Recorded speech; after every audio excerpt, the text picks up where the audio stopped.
Thanks again to our sponsor, Kyndryl, who runs and reimagines the technology systems that drive advantage for the world's leading businesses. With a unique blend of AI-powered consulting built on unmatched managed service capability, Kyndryl helps leaders harness the power of technology for smarter decisions, faster innovation, and a lasting competitive edge. You can find so many previous guests from the Innovation Show, Sanjeet Paul Chowdhury, Rita McGrath, on kyndryl.com/institute. It's the anniversary of that institute. It's packed full of great thought leaders. Don't forget, you can download the app as well and subscribe to content there. You can find that at kyndryl.com/institute. We said that we'd come back to Chuck's rulebook, how to be an intrapreneur inside an organization, 7 rules. And actually, there's a hidden rule there as well that we'll tell you about in a moment. And then the 7 rules of how to manage intrapreneurs as well. It is a pleasure to welcome back for our grand finale, author of Permission Denied, the Odysseus of intrapreneurship himself, Chuck House. Welcome back to the show. Hey, thank you, Aidan. I really appreciate this continuation of quite a story together. It's been fun. And one of the questions I've been getting, you've put some of these out on podcasts, and I've got some fairly interesting comments back. And one has to do with the difference between an entrepreneur and an intrapreneur. And the obvious one is that an entrepreneur is building their own company. It is starting with essentially a fresh slate, if you will. And an intrapreneur is actually doing the work inside a corporation. And so the place you appeal to for funding, the place you use for your marketing team, et cetera, is the corporation's team, not your own group that you've built up. And a lot of people say, well, entrepreneurship is a lot more fun. Let's talk about that. But the facts are, most of us spend most of our lives as intrapreneurs or, working for someone else. Then I'll give you an example. When Steve Jobs did the first iPhone, that was entrepreneurial. Or when he did the first, Apple II would be a better example. But consider the Apple's iPhone 17 was just released. iPhone 2, 3, 4, all the way through 17. Every one of those is an intrapreneurial project, not an entrepreneurial project. So the entrepreneurial rules are really pertinent to many more people than the entrepreneurial rules. And we don't cast it that way. And so to me, this is almost an undiscovered segment of learning and of leadership and issues that every corporation with almost all their employees has to deal with. But we don't cast it that way. We have courses in how to be the leader. We don't have courses in how to do these basically blocking and tackling issues for corporations. So that's really part of the point of these rules. And one of the things that happened for you is, I just want to remind those people, maybe you're joining us afresh, you haven't heard the rest of the story. That's okay, because these rules will work for you regardless. But we may refer to some of the instances from the book and the experiences that Chuck had. One of them was the relative freedom you had in Colorado Springs in Hewlett-Packard, the air cover you had from your manager. Then you were essentially headhunted to a career in corporate engineering at HQ in Palo Alto, which seems like promotion, Chuck. But with it comes a drawback, and the drawback is now maybe you're not an intrapreneur, maybe you're part of an intrapreneur team, and more, you're a manager of intrapreneurs, which is a totally different thing. It's like that idea of the Peter Principle. So you develop 2 things, the Intrapreneuring Manager's Rulebook, but also the Intrapreneur Rulebook. And I'm going to set this up for you, and we're going to go through the 7 rules of each. And actually, as I said, there's a hidden rule as well, an important one. But for the rulebook for intrapreneurs, you say, the intrapreneur, by contrast to the entrepreneur, has just one source of finance. That is his or her company. The company has to back you. Intrapreneurs don't start companies, they work at them. And if that doesn't work, then what? I thought, then you check your brain at the door if you want to keep your job.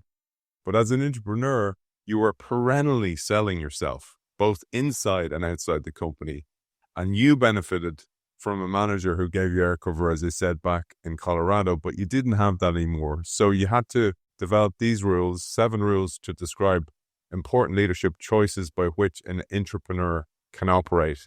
with heavy emphasis on rapid-fire exploratory activity, always testing your thesis on a desired audience, perpetually asking why of your team and of your company's approach, but more fundamentally, the rules require a clear focus on a goal, the contribution to be made, and on specific things that are crucial to success, using your team, honoring your supporters, and knowing the territory deeply in terms of feature, needs, and competition. So with that, let's share the Intrapreneurs Handbook. Over to you to start. It sounds like you wrote the book, and I love it. It sounds very good listening to someone else describe it. Yeah, so the first topic are the Intrapreneurs rules.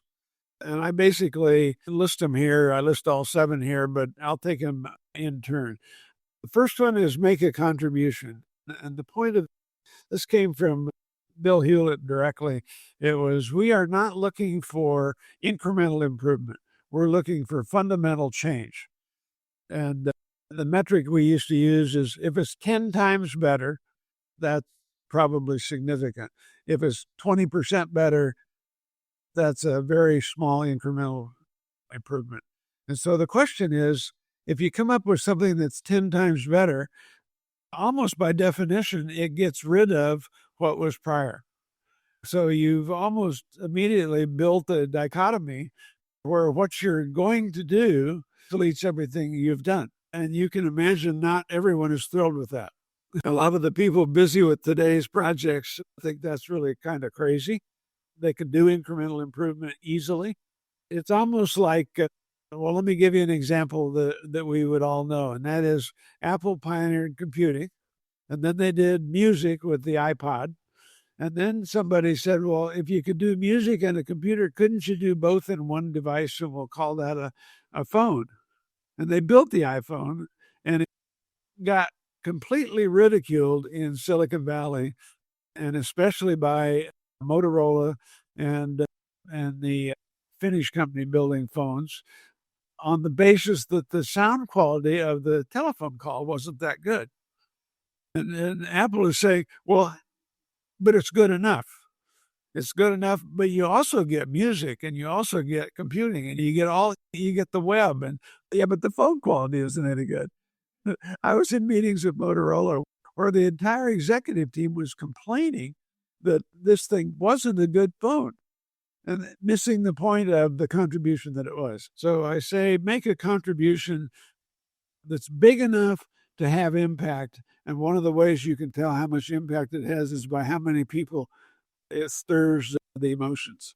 There's a couple of threads I'd love to pull out here, and reading these ideas sparked for me. And one of the things you wrote was, to really empower other people, you have to allow them space and time to make their own mistakes and learn their own lessons, but especially to imbue their own passion into the task at hand. This advice also holds for your bosses, many of whom may seem recalcitrant, unenthusiastic, or downright hostile to some or many of your ideas. And you go on to say, many of us make the mistake of seeing them as the enemy. And we'll come back to that because that's one of the rules. But I just thought about this idea, and I wondered, did this ever happen to you? I shared this on a LinkedIn post. In the book, 48 Laws of Power, Robert Greene says we should never outshine our bosses. And he quotes, I'm quoting him here, he said, everyone has insecurities. And when you show yourself in the world and display your talents, you naturally stir up all kinds of resentment, envy, and other manifestations of insecurity. This is to be expected, he says. You cannot spend your life worrying about the petty feelings of others. With those above you, though, you must take a different approach. When it comes to power, outshining the master is perhaps the worst mistake you can ever make.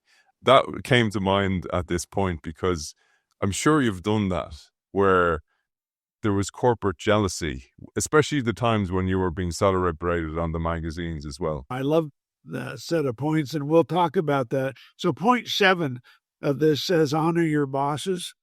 The original book titled Intrapreneuring by Gifford Pinchot III, set the whole stage for this. And that sort of, he took a picture of my Medal of Defiance with a Polaroid camera. I threw the damn award away. I thought it was a gag gift. And The only reason the world knows about it is his polarized shot. But in his book, he specifically says you need to honor your sponsors. And I changed it in this one to honor your bosses, because the point you just made is accurate. What happens, so Gifford's view was honor those people who gave you the air cover, who gave you the sponsorship. That's great. Okay. Obviously you want to honor those. But if you don't honor your bosses, you basically are sawing yourself off a limb in a tree. And I think the quote you just gave is perfect. For an entrepreneur, the bosses are your lifeblood. That is it. And if you anger them to the point they don't choose to fund you, game over, and so, yeah, I would absolutely subscribe to that point. Who's the name of that author again? Robert Greene. So he writes books on military strategy.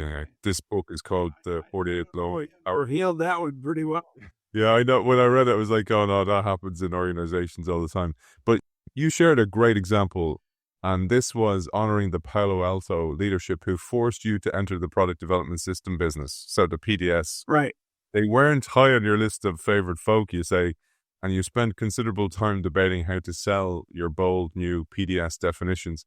The solution, though, was to honor those Palo Alto bosses by inviting a wide coterie of their trusted lieutenants and creatively and actively engaging with those visitors on the merits of our program, rather than spending time on charter flights, territorial imperatives, or past history of various divisional slights. So I thought this was important because you brought them in and you made them part of it. And in a way, you made them look like the heroes. In the book, the first project I described was the Displays project.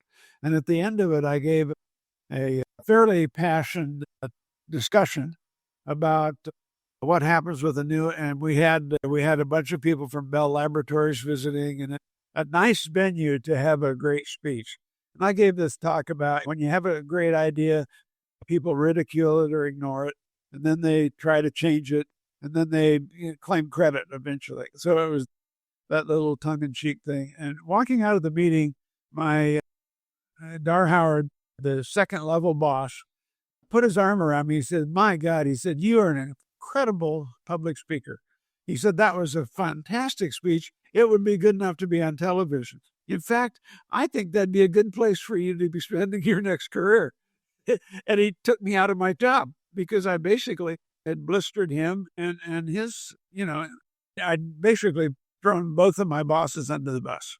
So I got an opportunity to be an individual contributor for a while. Thank you very much. When Logic hit that same phase, my conclusion was we have to teach a seminar to them. And we put a 25-hour, 10 sessions of 2.5 hours each together to teach them about the technologies that were now happening. And what happened was now they become part of the story. And it took a while, and they were pretty, you talk about recalcitrant. I don't use that word in most conversations, but I did write it. And they moved from being, really antagonistic to becoming understanding and supportive. They didn't want to manage it themselves, but they understood why we needed the resource and why we needed the path we were following. And it changed everything. And then when Pisces happened, the issue there was we were ordered to do that by Palo Alto, which rankled me a fair amount. And it took a while to realize it was actually an opportunity rather than, it's one of those things, when given lemons, you ought to worry about lemonade. But when we were done, we had solved a problem that the whole corporation had at two levels. One was the project solved a real competitive problem between HP and Intel, which at the time were fiercely competitive. But more importantly, HP had not learned how to manage the systems business. We were a products company, not a systems company. And what we did with Pisces was build a 14-division consortium to build a systems quality product. And Palo Alto, when they understood that, that's why I got the nod to go to Palo Alto. Now that was not my plan. I didn't sit down and say, I'd like a ticket to Palo Alto. In fact, that was the enemy as far as I was concerned. But I couldn't treat them that way because really we formed a partnership around new ideas. And that, I think that's a crucial thing that the intrapreneurs have a hard time learning. So we've done 1 and 7. So number 2 is do your own market research. And I have shared the story of you doing this to so many people where you'd built the XY display box. So this is what gives us computer screens today. This is the prototype essentially. But as you say, there was a tepid response from your home division from marketing who almost killed it. But you got it out into the field. You took it out into the world and showed it to people. And you had 20 customers, enthusiasts lined up all of a sudden.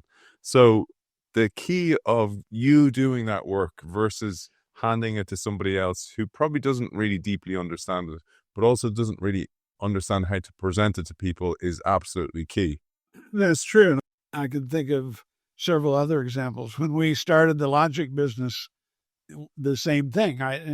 This talks to two things. One is do your own research and use your team.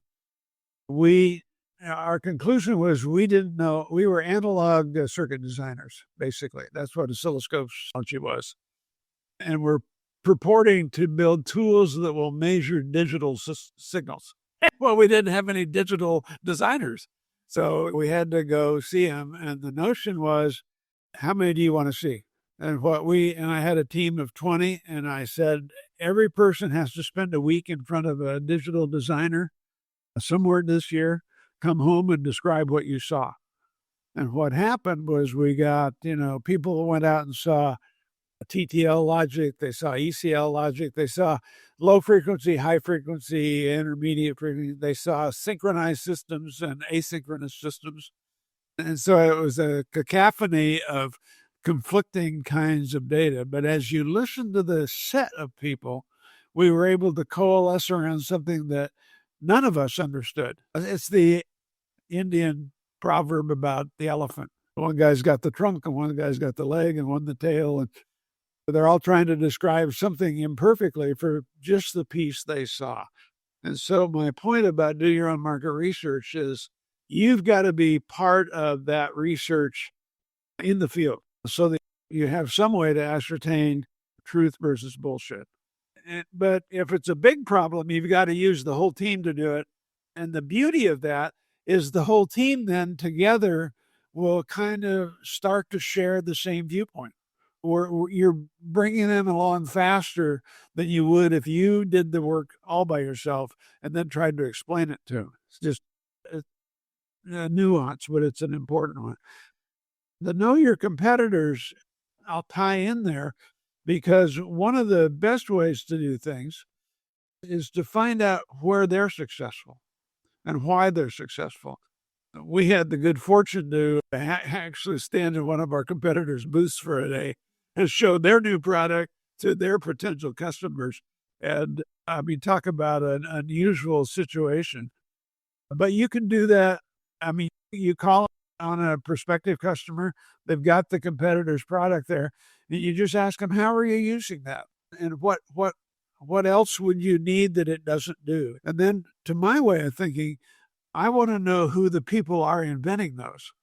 Not just what did they build, but why did they build it? What's in their head? What vision are they chasing? And so I spent a fair amount of time with professional societies and public forums, if you will, trying to get to know my competitors as people. Who are they? What wakes them up at night? And that sometimes can give you a tremendous insight for where your competitive pressures are going to come. So that's that one. They ask why all the time. That's just the basic curiosity thing. The 4-year-old comes up, why is the sky blue? Well, because. Why? Where does the sky stop? Well, where is heaven? A 4-year-old could drive you wild with that. But you almost need that questioning capability, that curiosity for new visions, because no one knows. Where does this lead? What So when we got thrust in the Pisces business, for example, there were 30 companies already in the market. We didn't even know what the word meant. So we couldn't buy a dictionary that would tell you, but we had to ask customers, what are you doing with this thing? Well, it's an emulator. Oh, emulate what? So we had to learn a vocabulary and all of that. But having done so, then the question is, well, what would be a contribution in that world and why? And so you hear a bunch of things and, your team is bringing back these partial threads. And that's where this number 5 comes in. Iterate like crazy. We built some prototypes. We actually built 4 major prototype differences, and we tried them on people. We sent them out to a potential customer. We had the advantage we could use HP divisions as potential customers. They wouldn't be fiercely antagonistic. And so you'd keep the features that worked and you'd throw the features away that didn't work. I wrote a book about Hewlett-Packard history a few years ago for Stanford Press. I could tout the book, but the key thing about the book is my co-author and I thought we understood HP pretty well. We wrote a 500-page manuscript and passed it to like 10 of our trusted friends at HP.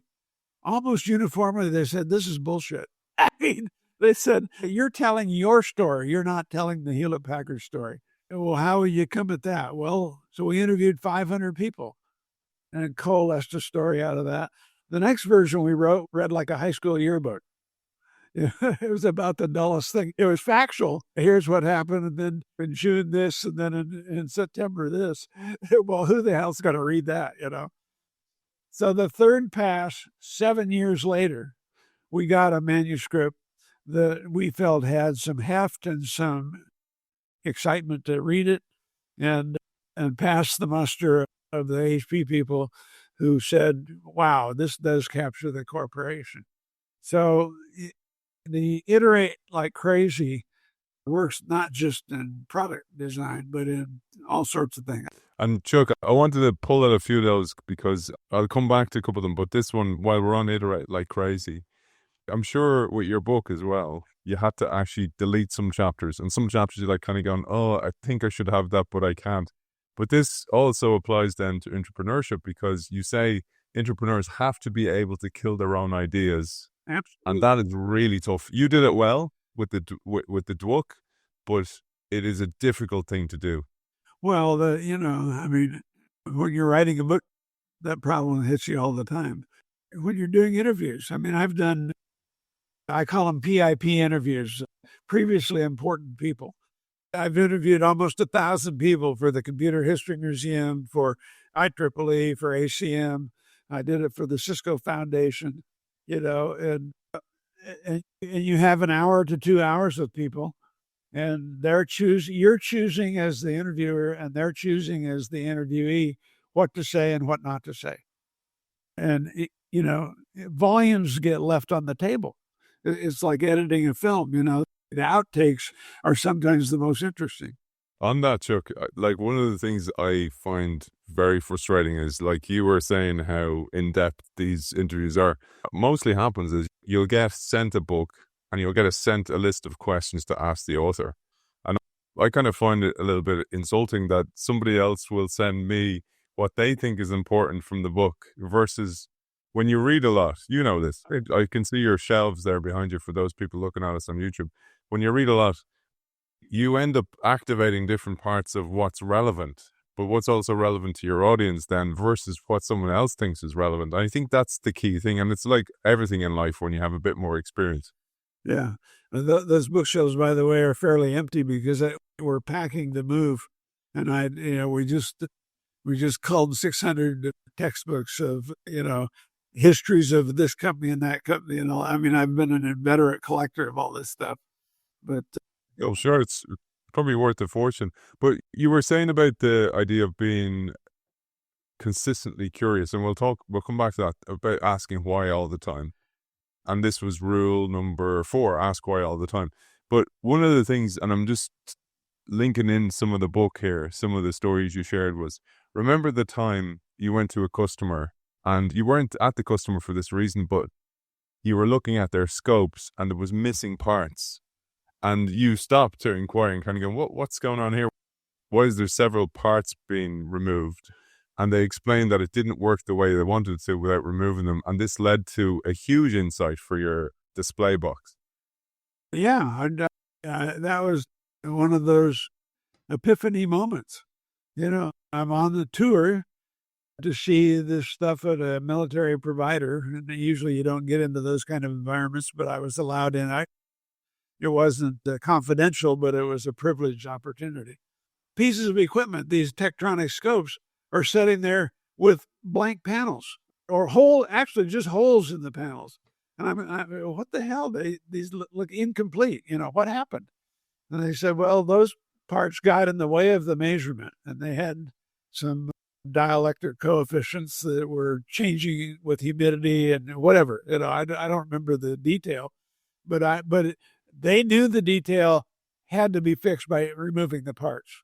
And I go, well, why did you do that? And how'd that work? And did you talk to Tektronix? Well, why would we talk to them? We were solving our problem. And a year and a half later, we had almost analogous case on the display system, which was not at all what I was out there for or had even thought about, at the time. And I remembered this thing, and you go, oh my God, so that was a key insight to simplifying a product that we wanted to appeal to people that weren't buying oscilloscopes, but they just needed a display. And this idea of just getting outside the building, you were a huge believer in this, and we'll talk about this later on when you fund your intrapreneurs and get them outside the building. But I wanted to link it to the idea of know your competitors, because again, you say one of the best ways to know your competitors is to actually hang out and know and love your own customers, because they'll tell you about your competitors, what they're doing wrong, what they're doing right, what they're trying to solve. And they won't even realize that they're doing so in many cases. I thought that was a really important point. We had the advantage that HP was a terrific competitor. We were known for building high quality instrumentation. And so our ethics were never questioned. Our credibility wasn't questioned. And Tektronix was the same way. And so people treated us almost as instrument consultants. And so, so it was a very natural thing to ask, well, what aren't they doing? Well, if they had this, but we can't persuade them to do it. Oh, really? Listen up. This could be good. But I find that, we did some work 5 or 6 years ago around the COVID pandemic, and almost instantly found that epidemiologists, people who study disease transmission and whatnot, are very familiar with statistical forms that I'll call them geospatial maps. Choropleth is the word they go by. They knew all about that. They knew about the value of per capita pictures. The public health officials know none of that. And so what was happening is the public health officials are talking to the TV channels about where these diseases are happening, and they gave you absolute numbers. Now, what happened was Los Angeles, New York, London, Paris, Madrid, all looked bad. Okay. Dublin actually looked pretty bad too. And so they would show these maps of where the hot spots were as judged by total number of cases. And it turns out, most of rural America had no problem whatsoever. Most of anywhere rural had no. But if you did it on a per capita basis, the worst places in the world was a place in Lombardy, Italy, a place in northern Spain, and North Dakota and South Dakota in America. And you go, really? Well, so here's the problem. We've shown on television for 6 or 8 weeks where the problem is, as shown by the absolute. And then the governors all put in lockdowns. This happened by nations all over the world. We need a lockdown. We need a lockdown on all of Italy. Huh? What do you mean? Out here in the boondocks, we're not having a problem. Well, you are if you see this map. So they belatedly show the maps. And it turns out everybody said, oh, you're showing us maps to defend your decision. Those are fake maps. So you have this blowback from people and it didn't need to be that way. And so my point there basically is you've got to be conversant with the data, and you've got to understand the issue in the terms that are going to be meaningful for the recipient. I think your opening there really spoke to that. There's a great line that the map is not the territory. That whole idea of I had a gal one time, I was giving a commencement speech in Utah, of all places, and a bunch of PhDs. And their question was, and I was espousing that getting a wider perspective is crucial to understanding your situation for innovation. And the travel was a great way to do that. And some gal raised her hand and said, well, I'm from Uzbekistan, and I might be pronouncing that wrong, but I'm from one of the stands, and I'm here now in Utah. I went through London in order to get over here. Where should I travel? And I said, have you been to China? And she said, no, but I've read books about it. I've watched films about it. I know about China. And I said, well, let me ask this. When you were in Uzbekistan or London and you read about the United States, was that the same as when you got here? Oh, no. I have a postcard. I've been there. It may as well be there. So, Chuck, we'll get back to the list. So the last one we have, because we did 7, is number 6, and you referred to this earlier on. This is to use your team. And what you say here is teams come in many sizes, and they may or may not be co-located. And with your XY display team, it was quite small, and each member contributed heavily to the definitions, possible users, specs, etc., etc. And each member of the DWOC team contributed features that the next team, the digital scope team, spent considerable time validating and refining before dismissing some ideas and pursuing others. But you talk here about how when the team grows bigger, you may have to start even flipping into educating them a bit more. Maybe sales teams, like you said before, that you have to activate the sales team. You need them on side. I think the point of that, for me, the use your team showed up most when I was doing Pisces. As I said, we wound up using product capability, technology really, from 14 divisions. I hadn't been to 14 divisions. I didn't know which ones to use, and no one else did either. Everybody knew 2 or 3 divisions. And so they're out traveling, and they've got a partial view of our vision. These are my team. And they would bring those back, and they would try and feed in what they understood from Division A or Division C or whatever to how it might, gel with something else. And my point there about using the team was, unless you had that team basically operating the same way you do, knowing what's out there, doing their market research, asking why, you couldn't stitch something like that together. I didn't realize it at the time, but I was encouraging others to be entrepreneurial on our behalf. And I think the bottom line here, Aidan, is if you give people power to have input, it's so galvanizing. I've had people say, I brought the keyboards in for Pisces. They don't identify with all of Pisces, but I brought the keyboards in, Fort Collins Division or from Singapore Division, wherever it came from. And they have ownership. What you're building is a loyalty based on participation. It's the difference between listening to the teacher in class versus you giving a segment. That's a really important point for intrapreneurs. They want to be involved. They may seem like they're naysayers or they're disgruntled, but actually it's probably a form of ADHD where it's like, I'm actually much more active when I'm involved and I'm involved in the decision making, etc. I often think that, Chuck. But I wanted to show on our screen the 7. So this is what we covered. Make a contribution. Do your own market research. Know your competitors. Ask why all the time. Iterate like crazy. Use your team and honor your bosses. But there's another one. And I'm going to let you, I love this one. This one is carpe diem, seize the day. I mean, there's no time like the present. Like you can have great ideas, and then someone else introduces your product. That's a downer. It goes a bit deeper than that, though, Chuck. I loved what you said here. It's like you mentioned Gifford Pinchot again here, and he said, "Come to work every day willing to be fired," and you certainly did that. Well, I never thought of it that way. I was on the Jane Pauley show, the Today Show, and I said I didn't think about it as being liable to be fired. I thought of it as I was doing the best job for the company that I could. And I wasn't worried about my boss. I was worried about the company. Didn't always endear me to the boss, so that's why I had to put that honor your boss's point in there. But you did say that you struggled with that all the time, all throughout your life.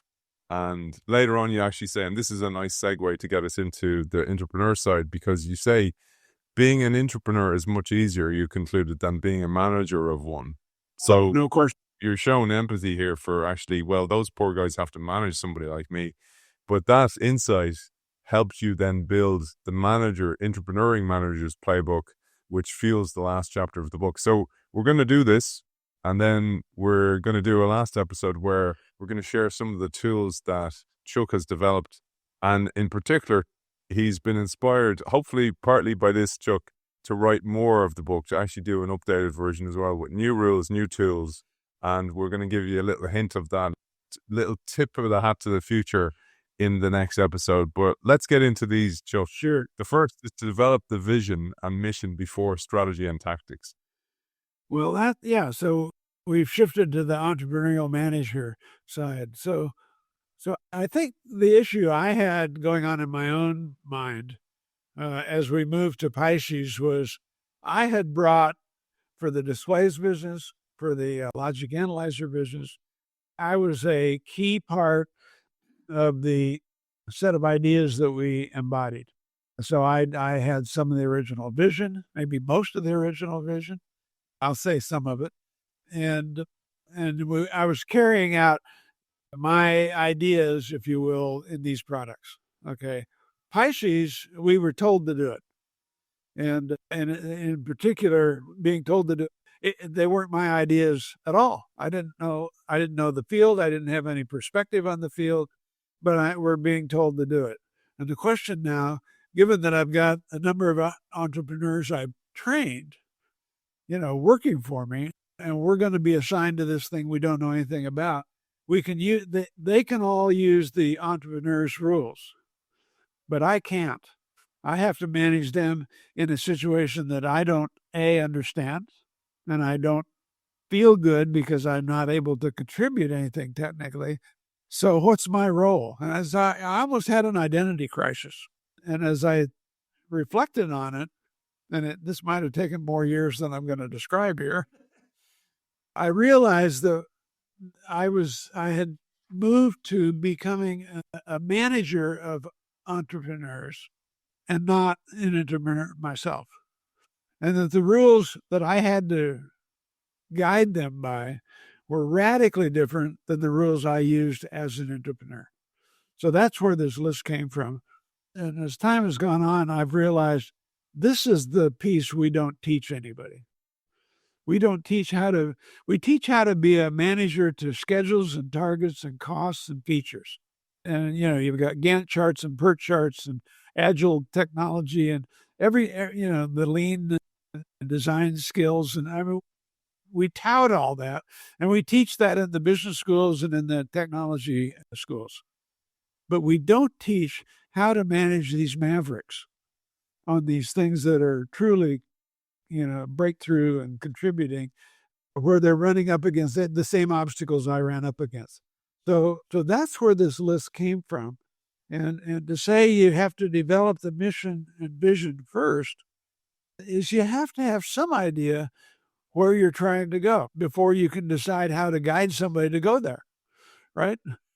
This sort of sounds intuitively obvious, but it's crucial to have a sense. So in our case, we got the advantage. Palo Alto told us where you're going to go. You're going to go into this emulation field because there's these other 30 companies, and in particular, one of them is kicking our butt. Okay. What they didn't say was how to do it. They said, this is where we want you to go. So the mission and the vision is go conquer that world. We have no idea how to do it. We're pretty sure you could figure that out. Okay. But if we didn't have that guidepost, we wouldn't have known what to work on. So that's why that's first. And then the question is, who wants to sign up for that? We've got a lot of people happy with logic analyzers. We're now king of the hill, a small hill, but we're king of the hill, and we love it. And most of my players had been part of that 3 or 4 year tour to become king of the hill.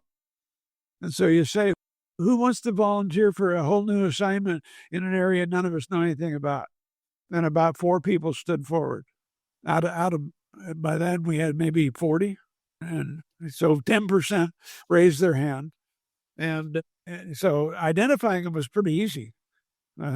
They'd been rabble rousers on the last group. What we really ought to be doing is that kind of. When I married a girl 40 years ago who's a PhD out of Berkeley in computer science, very smart lady, very accomplished. She's actually working on a documentary about some of her life in computer education circles. But she several times said, why do you have this guy on your staff? What a pain in the ass he is. She had different words, but, this guy is a total jerk or irritant, and he's driving you wild. Why do you put up with that? And the answer is, he's my key entrepreneur. Without him, we wouldn't have those innovative juices. And he provokes the team. He provokes me. And the problem is he's usually right. I'd rather have him than have him on the competitor team. So that's the identify your key entrepreneurs. It's a really key point, I think, that they're not wired. I would say I put myself in there as well. You're not wired the same. You see the world differently. Also, you feel you have to speak up. When I was in those roles, I felt I was being false to myself, and I was holding back, and I'd feel like a part of me was rotting. Yeah. If I didn't tell the truth. Well, like the example I had in the book about the gal that IBM bought their company. How's it going? Well, I show up, I check my brain at the door. What an awful thing to say. And this gal was like 27 years old, obviously bright as a whip. I should go look her up in these days. I have a story about someone like that. I ran a college a digital arts college about 12 or 14 years ago. And we were first-rate building movies from digital capability.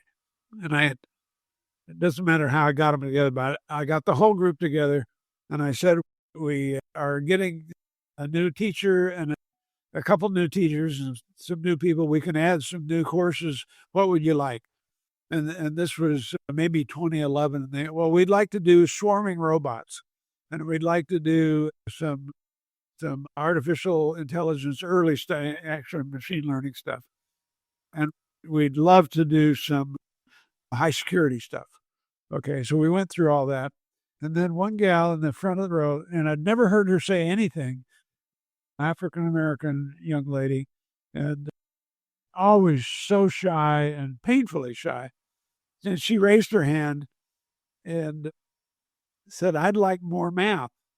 And I said, really? And the whole room was like, oh, come on, lady. I said, what would you like? And she said, I'd like conformal mapping and convolution integrals. And I hadn't heard those words in 50 years. And those are 2 of the 3 small C's of calculus. And I said, well, how about celestial mechanics? She said, I don't need that. And so anyway, then the question my provost was asked, I want to know by Friday why she wants those 2 things. And it turned out it had to do with keeping her avatar dressed when he jumped in, the shirt stayed on the bench when he jumped to save a friend. Wow. But the sequel is this. So No one in the class knew who she was. She asked that. She wound up being the star of the class. She went from there to Tesla, and she won the Intel Grand Challenge.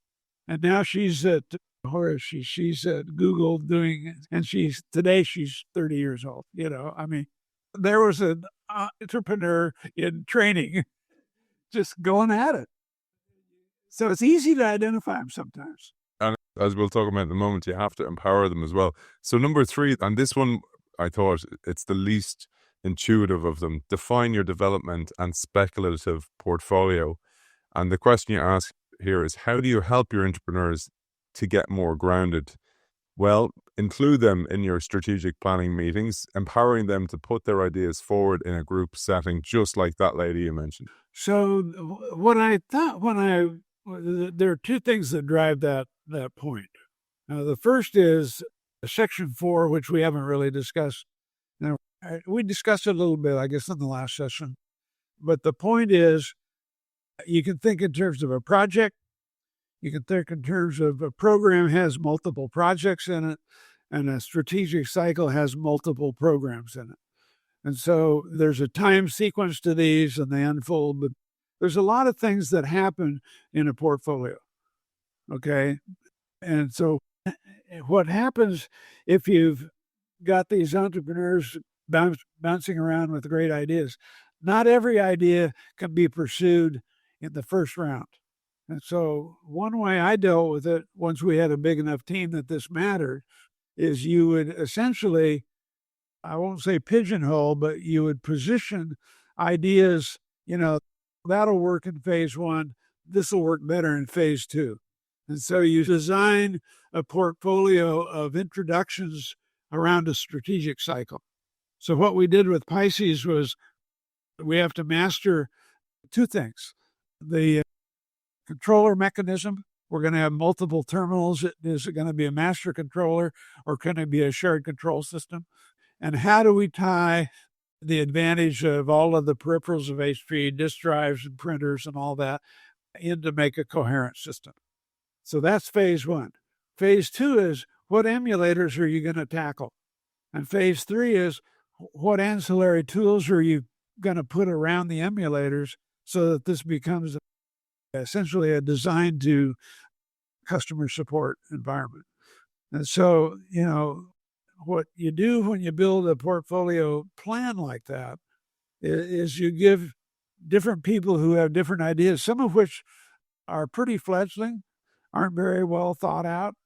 You give them a place in the pantheon of what you're doing that they can feel they're part of, even though they're not part of today quite in terms of the product itself. I just thought it probably needed a bit more description for our audience, because it's not as succinct as have a vision. But again, it's a similar thing where you said you'll be surprised how many people are not on the same page as you of what our vision. Some people don't think we have a vision at all, but it's the same with your strategic portfolio. And by helping them understand you're all on the same page, just aligns all that energy in the same place, which is nice lead up for the next one, which is to select strategic program and project leadership very carefully. This is number 4. The leadership if it's a big program, if it's a strategic cycle kind of program, the leaders you want to pick are not just entrepreneurs themselves. They have to have some leadership skills of the type that they can empower other entrepreneurs underneath them.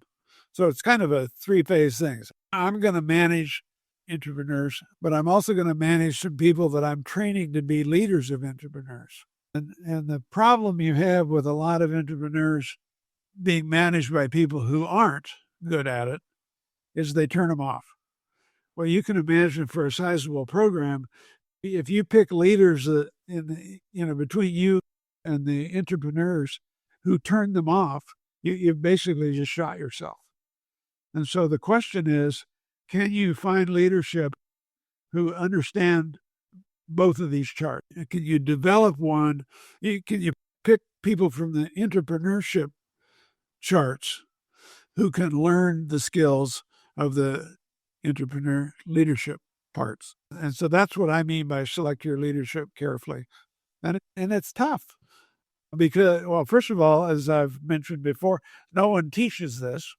So it's not a learned skill in the sense that you went to class, and it has to do as much as anything with trying to ask engineers and very creative engineers to become, subtle managers of people. You got to be kidding. They became engineers so they wouldn't have to deal with people. That's such a key thing as well. Like, we were talking about how in the bowels of HP, for example, you'd have equivalent to today. If they had headphones back then, they'd have their headphones on. There'd be no communication going on. But it's actually the communication that is absolutely key. But on this, I just wanted to point out a couple of things here. You said 2 typical mistakes occur with this rule. First, too many executive teams fail to distinguish project leadership from program leadership skills. And secondly, almost all project managers, and for that matter, most program managers, will naturally manage tightly to prescribed schedules and cost goals. And it almost goes without saying that the rest of the executive team and the CEO will have this short-term incremental approach. Those things, they're not throwaway points. Those things can actually be the life or death of a project. Absolutely. Absolutely. And at one level, it almost sounds like I'm saying you don't need to worry about those kinds of things. You need to worry about more of the free spirit, intimate things. But at the same time, the rubber hits the road when the product ships. And so I don't want to be disdainful of that. For Pisces, we were on a tight schedule and we had this insane set of competitors out there. And our leader got in a serious automobile accident. Actually, he was on a motorcycle and a truck hit him. And he was fortunate to live. He did not survive it in the sense that his brain was intact. So we basically lost a good share of his leadership forever. But he did live and fathered kids and had a successful life later, fortunately. But the point was, we were hosting a meeting that day of people from all around the world that were going to be the sales force. And we had a projected date to ship that happened to be, we know the date, September 11th was the World Trade Center day. So we didn't know it was going to be, but we were the first people to say September 11th is a big deal. The second in command on the project stood in front of these people, knowing that his boss was critically injured and may not survive, and said, "We're going to meet that date." And everybody said, "You got to be kidding." And we met that date. We had to prune some functionality to do it, but we met the date, we got the product out, and we started selling the day we had told them a year before. And so there's one where the date mattered. So I don't want to be disdainful of targets and schedules and things like that. Well, you definitely aren't, man. I think that's key as well. And we'll talk about that in the next episode when we talk about how to actually measure a project and return maps, etc. as well. But the next one is fund your intrapreneurs fully. And we alluded to this one earlier on. I'll tee you up here. You say intrapreneurs need little funding in the traditional sense. Tooling charges, major capital investments, sizable marketing investments, and sales promotions costs are not the issue here, as indeed they usually are for corporations' main products. The issue is that the intrapreneur needs different spending formats: travel money, investigative money, consulting help, going to events, going to trade shows, and there's no line item. There's no way to even sometimes recoup for those expenses. I know a lot of entrepreneurs who will actually pay for stuff out of their own pocket because there's no way to do so through the organization, but they'll still do it because they know it's right for the organization, which is so wrong. But this is a key point. You see that in public education. Teachers buy the pencils for their kids, the pencils and paper. It's stunning what society does and doesn't support sometimes, or corporations. But yeah, so fun. The example I have in the book that brought me out short was I had a team. In fact, the manager of of that little gal I described that wanted conformal mapping. He said, I'd like 3, and this had been a guy working on Avatar 1. You may have seen Avatar 2. Avatar 1 was Jim Cameron as the lead guy. This was his number 2 guy, was our faculty lead for building these movies. Trouble man. And he said, I need $20,000 to go to SIGGRAPH with 3 of my best students. I want to inspire them with the best people in computer science in the world doing computer graphics. Okay. And what's it worth to inspire somebody, right? And we didn't have 20 grand. And so I took it to the staff. I was chancellor, and I took it to the faculty staff, and they said, oh, there's no way, And like an idiot, I go back to him and I say, there's no way. My personnel manager is following me out of the room, and she says, hey, Chuck, she says, aren't you writing a book, the book we're talking about? Aren't you writing a book about how to fund entrepreneurs? Yeah, I am. She says, you just blew it, buddy. I was only writing about that earlier on, Chuck. Because I read about that, because you mentioned that in the last episode, but I actually read about it since then. And I thought about that, plus your experience with Thomas Kuhn, the paradigm shift guy, who couldn't take a paradigm shift when you challenged him about a paradigm shift. But I told you the last episode as well that also this guy, Howard Gardner, who created this concept of multiple intelligences, he met Stanley Milgram, who talked about speaking truth to power. And he was in Harvard, and he questioned Milgram, and Milgram lost it with him. Remember we were saying, you gave me the saying, it's hard to see the picture when you're inside the frame. I had that with Tom Kuhn, the paradigm guy, and he missed one. Well, so the sequel here was, we did fund the 3 people. I went on the trip myself. I said, I want to see it. Here's the sequel to the sequel. Coming out of that, I was inspired to start a new company, which is what we're running now, doing multiple displays because of that SIGGRAPH visit. Huh? Who would have Incredible. Talk about eat the dog food, buddy. But you actually point out there, and you do say this, that is why you wrote this book. Yeah. Because companies do it. We all do it. There's a book there I have called Mistakes Are Made, But Not By Me. It's a great book. I'm trying to see it because the cover is fantastic. The cover is upside down on purpose. Okay. And the whole idea is that there's a thing called the fundamental attribution bias where, say, for example, you're driving home and some guy cuts you off on the motorway to take the off-ramp. You're like, beep, beep, jackass, right? But then you're rushing home because you need to bring the dogs for a walk or bring them to the vet. And you'll go, oh, yeah, but I have to bring the dogs to the vet. Yeah, you got it. And the exact same thing, this is it. You cannot be objective with yourself. It's so, so difficult. So you cannot read the label when you're inside the jar. You can't see the picture when you're inside the frame. And, it's one of the reasons I'm so grateful to you for taking time to write the book, but also to do a deep dive on the book. But we didn't do Empower. Funding is a subset of Empower. Okay. To fund the guy for the SIGGRAPH thing, I just write him a check. Okay. So I'm funding him. And a lot of what entrepreneurs look for is funding. But what you really look for is empowering, meaning that you can choose your own agenda. You can choose whether to go to SIGGRAPH or trip business to customers. You can choose whether to spend your money on hiring a consultant that isn't ordinarily done. At HP, after I got in that corporate engineering job, I had a meeting somewhere and we met Doug Engelbart, the creator of the mouse and actually some of the first work that led to Xerox PARC.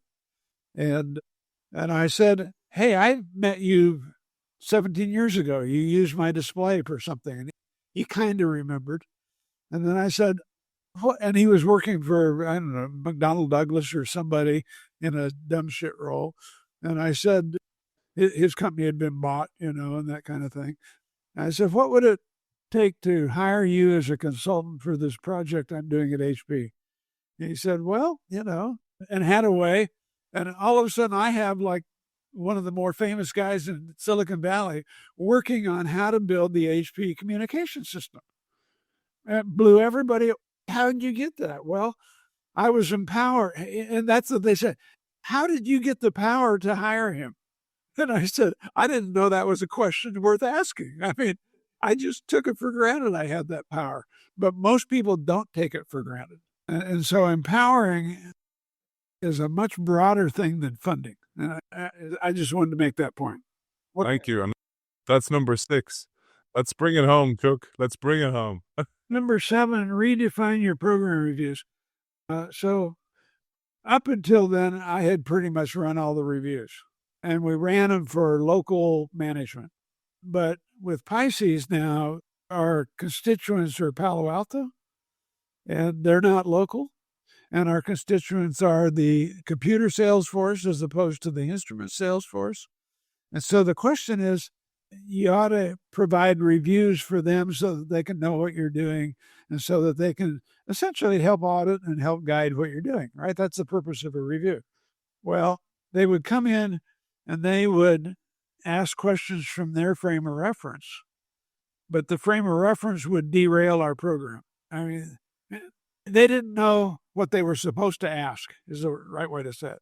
And so I had to write a set of rules for what does it mean to do a program review versus a project review versus a strategic review, and what questions are allowed and what questions are not allowed in each of those. And if somebody asks a question that's going to derail the meeting, you can say, excuse me, that's a project review question. We're going to deal with that in September or something like that. It took a lot of coaching for people that had never been told what to do in a review, who loved the power of being a reviewer. And that was one of the things I discovered also was the ego that goes with becoming an auditor or a reviewer. It's a very powerful position. And we don't have any rules for how to do it. And you go, bullshit, man. You're going to come into my territory and wreck my program because you have a different view. So we had to structure that in a way that they could be helpful as opposed to hurtful.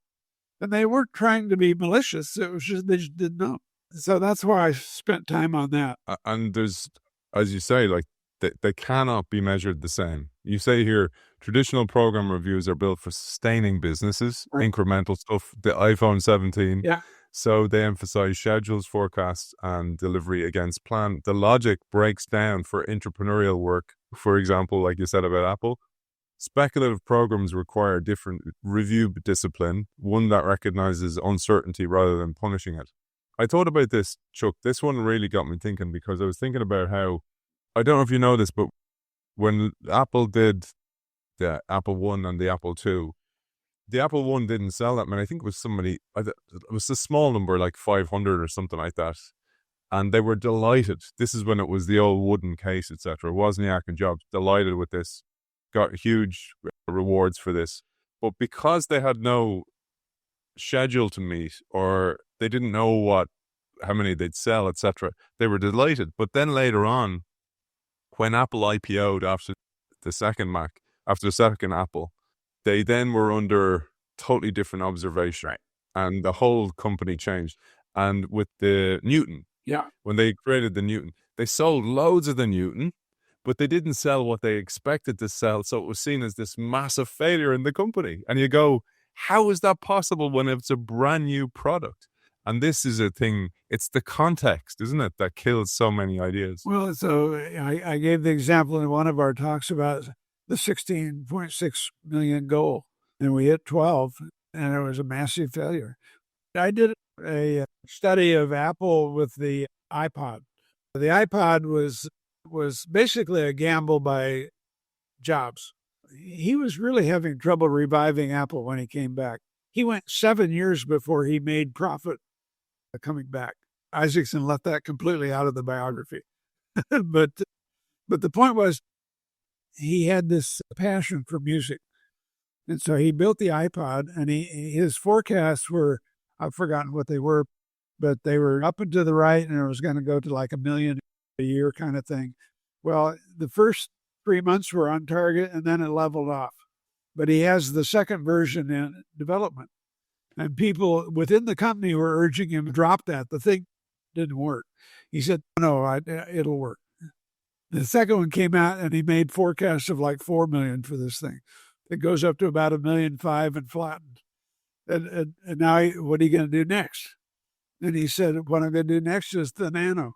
And why are you beating this drum, Well, the sales promptly went to 40 million or whatever the hell it was. I mean, he got it right the third time. The laser jetted printer was that way. It was the fourth product by the same project leader over a decade. The other three had all failed miserably, and they still gave him money to do the fourth one. And he said, I could just see the meeting. I've got it this time. Trust me, I've got it this time. And they trusted him. Probably had no choice. There's so much in that Apple story that we just don't know what was going on. Because the history's written by the victors. I'm sure Isaacson was like, oh, no, don't put that in. Put that in. Don't put that. Steve actually did a fair amount of the editing on Isaacson's book. Steve had no room for talking about troubles that he'd had along the way. Absolutely. I came close to writing an Apple book at one point, but I thought, I'll leave that to other people. We're doing a series up next after this series with you on Nokia, and I got like massive inside track on Nokia, the papers into Nokia, the original spec document that was done by a team inside Nokia a year before the iPhone came out, and how accurate they were. I have a copy. I'll happily send it to you. They were so accurate about the iPhone coming out. And even despite all this, there were so many problems inside Nokia with just communication and thinking people had it, people afraid to speak up and go, no, we're not making progress against these deadlines at all, that the whole thing comes tumbling down. I'd say you'd really like it. I'm happy to send you on the papers if you like. All right, what's the nature of the papers? Are they proprietary? No, there were two. There's a guy called Kui Hui and Timo Furi, and they wrote these papers. They actually did interviews with middle managers and top managers across Nokia afterwards. And in a post-mortem. Yeah, like a post-mortem. And actually, you love what they called one of the papers they wrote. They said it was called "Who Killed Nokia?" Nokia did. Well, I said that I was part of this Motorola thing. So I had a chapter in this book that you're touting, or that we're, going into. I had 3 more chapters in it when I first published it. And they covered, among other things, Apple and the Motorola music experience, a couple of other things. And when I had the book reviewed by a bunch of my colleagues, they said, this is 2 books. You ought to separate that second piece out. And I've never published that second piece. And what I'm just, juices that you've gotten flowing for me again, that could be pretty interesting. And if I had the Apple, so there's 3 pieces, the Apple iPod and the Apple iPhone. There's and you mentioned the pre, or you didn't mention the pre, but you mentioned oh shit, help me. Well, you mentioned the new, but before that you had said the Nokia. No. Oh, the Palm Pilot. Yeah, the Palm Pilot. So my team built the Palm Pilot OS. Wow. Among other things. I got on national television because of it, and I walked in to the studio up in San Francisco, and the co-founder of the other team was there, and she said, "What are you doing here?" And I said, "I built your operating system." "You did?" But the point is, and then the Apple phone team went over and did the pre. I don't know if you know that. Didn't know. So the point is, you can meld all of those stories together around, what were the precursors to the iPhone? How did it work? How did these competitors see it? And how did even later competitors try? And, it'd be a delicious little monograph. I really would. And one of the things I kind of understood from the Newton was essentially the raw material that became. I always think about it like compost. It was the compost that became the iPhone or the iPad, perhaps. The way I see the Newton actually was the precursor to the Palm Pilot. Oh, right, okay. The lineage is from it to the Palm Pilot, and the thing they solved was how to do the characters.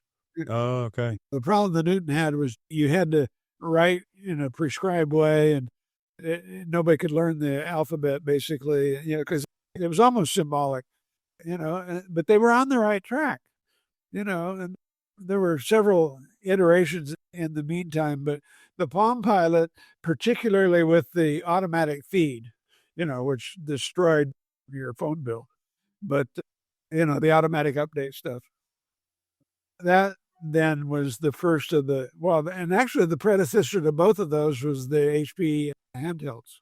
Wow. The calculator. The reason we got the bid to do the OS for the Palm Pilot was because we had done the tools for the HP 35. Cool, man. Cool. And so, are you going to write a book? Send me the stuff and I'll see what. Yeah, happily. I've recorded with the guys, so I have loads of papers. I have and actually the guy who wrote the strategy paper about the iPhone, he's going to come on the show and talk about that as well, but talk about the experience. Because what I want to ask him was, what actually happened behind closed doors of you trying to tell the company we're in serious trouble here, and what actually happened? The other in that thread was the BlackBerry. Yeah. So yeah, we have the lady. There's a lady who wrote the book. Have you seen this series on Netflix? Or it might be actually on Apple, but Jackie. Oh, what's Jackie's name? I'll tell you now. It's like an Irish name. Jackie McNish. So she wrote the book about BlackBerry, and we're going to cover that as well next year. So I want to cover the stories where, they're just these myths that are thrown away, but nobody goes into actually what happened behind the scenes. And that's what I was telling Steve Sasson about you, and he'd love to come on and do an episode with you. Steve Sasson's the guy who created the Kodak camera inside Kodak when he was a 23-year-old engineer. And he kept going around going, this is going to kill us, this is going to kill us. And everybody just shutting him down the whole time. I thought you guys would be able to share some war stories. Well, one of the things that I know I've noticed a lot, there's a fair number of books about a given product or a given company. There are very few books that weave the story of multiple companies competing. In other words, it's easier to capture all of the Apple story from iPod to iPhone than it is to capture Apple versus Motorola versus, BlackBerry versus Finland and so forth, right? But what you're in a place to do is capture that. And it's that interplay, to me, the interplay between tech and Intel and HP around these logic things is a much more compelling story than what happened with logic. Exactly. That is a high school yearbook story. Yeah. I mean, just narrating it isn't interesting. It's actually the emotional journey. Yeah. The stuff you shared in this book, it's like how difficult it is to change the paradigm and how just flawed we are as humans to let it just drift. And like, that's just one of the foibles of being a human. Oh, yeah. Well, whether I'd ever write a book, again, I mean, I'll probably write 3 or 4 more books if I get, God willing. But whether that'll make the list is hard to say, but I'd love to. Well, we'll feel it for you, brother. We'll feel it for you. Okay. Well, listen, it's been a pleasure. We're going to do part 4. Chuck and I are going to record part 4 before Christmas as well. So these 2 episodes will go out before Christmas. But for now, author of Permission Denied and the Intrapreneurial Rulebook, the 7 Rules, and the Intrapreneurs Manager's Rulebook, Chuck House, thank you for joining us. You bet. Thank you. Take care. Thanks again to our sponsor, Kyndryl, who runs and reimagines the technology systems that drive advantage for the world's leading businesses. With a unique blend of AI-powered consulting built on unmatched managed service capability, Kyndryl helps leaders harness the power of technology for smarter decisions, faster innovation, and a lasting competitive edge. You can find so many previous guests from the Innovation Show, Sanjeet Paul Chowdhury, Rita McGrath, many others on the Kyndryl.com/institute. It's the anniversary of that institute. It's packed full of great thought leaders. Don't forget, you can download the app as well and subscribe to content there. You can find that at Kyndryl.com/institute.